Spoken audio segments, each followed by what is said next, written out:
When I first heard about a book of centuries, I had an idea that it was a timeline in a notebook format.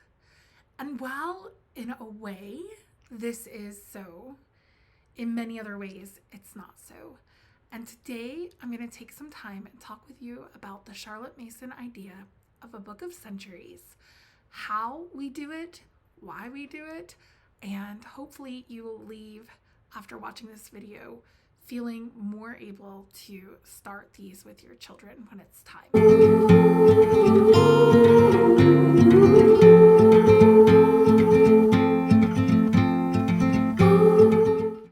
Hi, if you're new here, I am Sarah Ruth from kindletogetherness.com, and here on our channel we share all things faith-filled homemaking, faith-filled adventures, and faith-filled homeschooling. And today we're going to be talking again about something to do with our homeschooling. I've been asked to share with you our book of centuries, how and why we do it, and how to maybe make your own. It's a notebook that my boys have been enjoying, and I've also been enjoying, and hopefully you will enjoy learning more about it. And before we get started, if you would go ahead and subscribe to our channel, I would so appreciate that. That way you can know when we make new videos, new content. Also, if you have questions along the way, suggestions, things from your own experiences that somebody can benefit from, pop that in the comments. I am always watching, and I've seen others respond to one another. It's great to see what you guys are doing and what you know and what suggestions you have. So let's talk about a book of centuries. Like I said, initially when I first heard about a book of centuries, read about it, saw some samples, I thought, oh, how clever. It's a timeline in a notebook. And yes, it is, but it's more than that. And I keep going back to this. It's probably one of my favorite principles from Miss Mason. Children are born persons, and this notebooking also reflects that. So in the early Form 1 years with your students, Miss Mason recommends keeping a timeline. And oftentimes we will see those put up on the walls around people's schoolrooms or their dining room or wherever they have space, so that their children can begin to have a visual representation of the history that they are studying, right? And we did this. We used the Peaceful Press materials for this for a full year, where we had timeline cards, and as my children encountered various people, they were able to draw on the card, and the time and the name of the person or event was listed there. We put it in its rightful place on the wall, and now my children have this linear visual for where these things fit. If you already are in Charlotte Mason circles, you know that the emphasis is not on memorization of specific dates in a Charlotte Mason education. It is more big picture. It is more students understanding what happened before something else. Who were the contemporaries at the same time? It's something I find so beautiful about this way of educating. It is one of the primary reasons that we have stuck with a gentle feast as our main curriculum, because Julie has done such a beautiful job of keeping the composers, the artists, the folk songs, all of our beauty loop, all of the riches in the education are from the same time period that you're studying history. And I really understood that from Miss Mason's volumes to be her intention. And I think it's really good for our children to be able to place these people together. So as they're studying all these different countries and their own country and learning about the music and the art, it's all during the same time period. And so they're always going to have in their minds these connections, and these are the contemporaries living at the same time. All right, but back to book of centuries. As your student approaches the age of 10 or is a little bit older than 10, so this is like your Form 2 student, first or second year of Form 2, typically a book of centuries is then introduced to the child.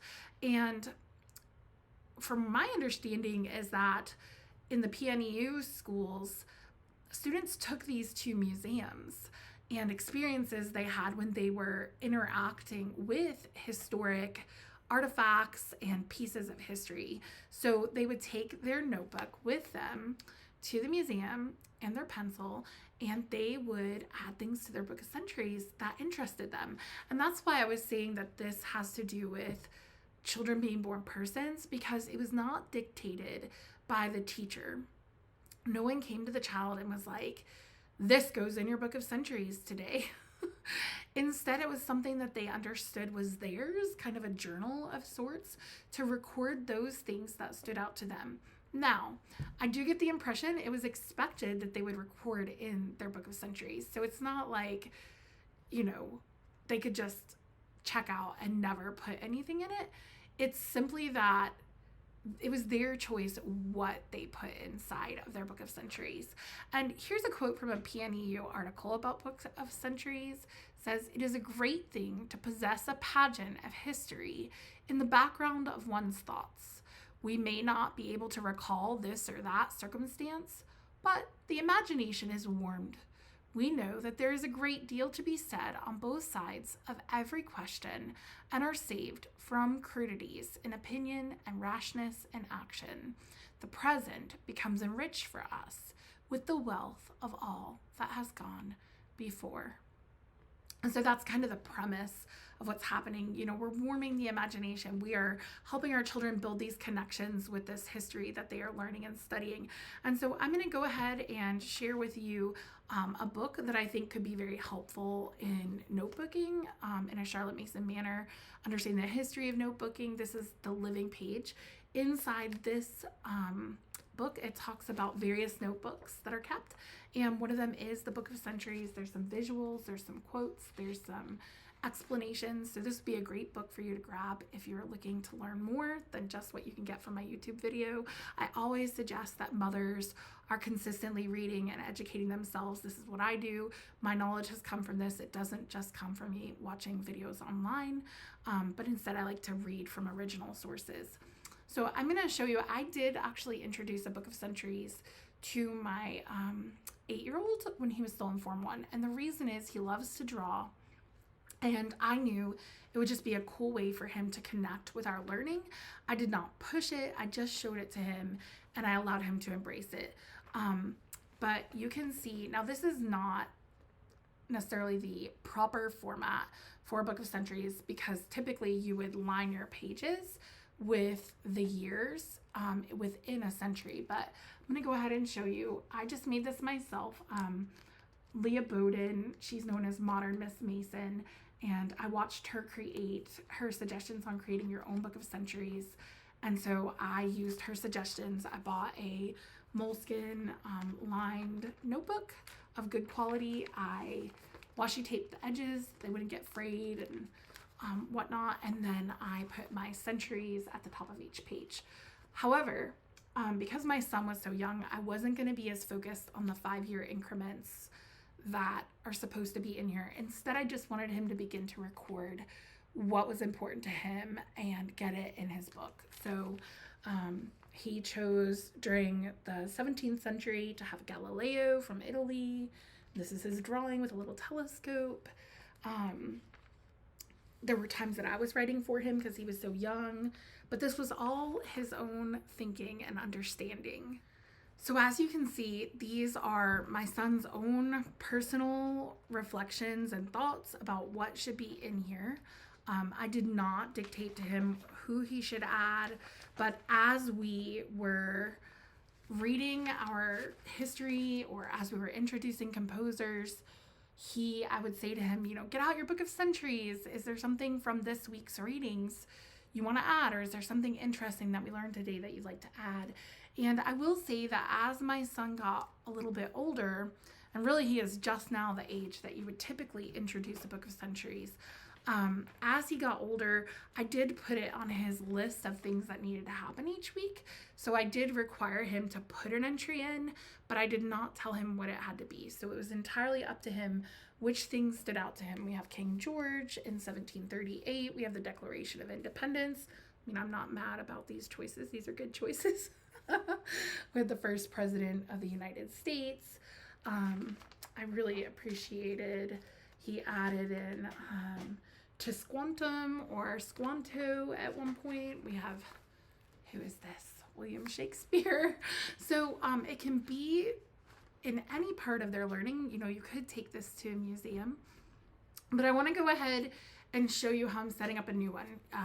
The deal is, like I said, I introduced this very early to my son because I knew that it would pique his interest. I know that he's born a person and his personality is drawn to this style of learning, and so I knew it would be good for him and a good way to get some narrations and to pique his interest and to know what he was making connections with. However, this year I am going to introduce it to him a little bit more formally, in that I've set up a new book for him. He actually, all of his more recent history pages are completely filled. And so I have gone ahead, and what you do, my suggestion is to actually start at the back end of your book, and you need to get a book that has at least 160 pages in it total.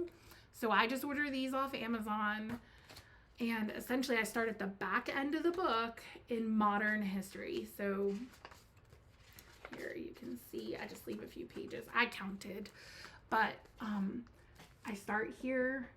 I label the century that we're talking about and put the 21st century in there. And I did dedicate 2 pages, 2-page spreads to anything in AD history, just because there's so much more. Some people would tell you not to do this because they say that only the most important things to the child should be on these pages. However, I personally felt like we might over the years need a second page, and that I was okay with that. So my thoughts are actually that on the first part they could record like you typically would with the 5-year spans. I'm going to line these pages and we're going to have, 5 years for each part of the century. And then on the second set for the same century could be any drawings that they want to add. So typically speaking, it's not necessarily that, if you enter in George Washington, you're drawing a picture of George Washington. That's not necessarily it. Sometimes the student simply just wants to draw something that they saw in a museum or an artifact or something from the period that they're studying, and they just want to draw a visual representation of it and label it. It doesn't mean that for every single person or event they add that they have to have a correlating drawing on the opposite page or right near it. So that's something to note. It can just be written, but you set your book up to go from century to century. And so mine goes all the way back to the beginning of known history. And for our family, since we're young Earth, you can see we're right around 4,000. And then we just put before known time. Because honestly, God exists outside of time, and that could be an entry here. God, he existed outside of any parameters of time that we know. So I set up this book for them at their, young age that they are now. I'm not going to ask them to do it themselves. I do washi tape the pages just to keep them nice. I am saving my son's first book of centuries, even though we didn't do it exactly the Charlotte Mason way. I think it's beautiful. I think he'll enjoy looking back at it one day. Already his brothers love to look at this book, and he has gone back during exams and talked to me about what he put in. I love looking at his 20th century. It just blesses my heart to see all the connections that he made. He put Henry Ford in here and drew a big monster truck, and the Titanic is in here, and Dr. Mudd. Do you know about Dr. Mudd? He was the the doctor who cared for the man who assassinated President Lincoln, and they said that he had a part in it. Who knows? But he made it into my son's book. The Great Depression is in here. So anyway, it's just a beautiful way for our children to connect with history and reflect on what things are meaningful to them, and kind of get a framework for how these things and how these moving, or not even moving parts, but how these parts of history line up together historically. So that's a wrap, friends. That's all I've got. It's not anything super complicated. I will say I've never felt the need to go purchase a timeline Book of Centuries book. I feel like it's very easy to make your own, and I like the aesthetic of this personally rather than something I buy from somebody else. So yeah, if you have questions or comments, you can put them in the comment box. Don't forget to like and subscribe, and it has been fun chatting today. Don't forget to do life together and kindle togetherness with your family.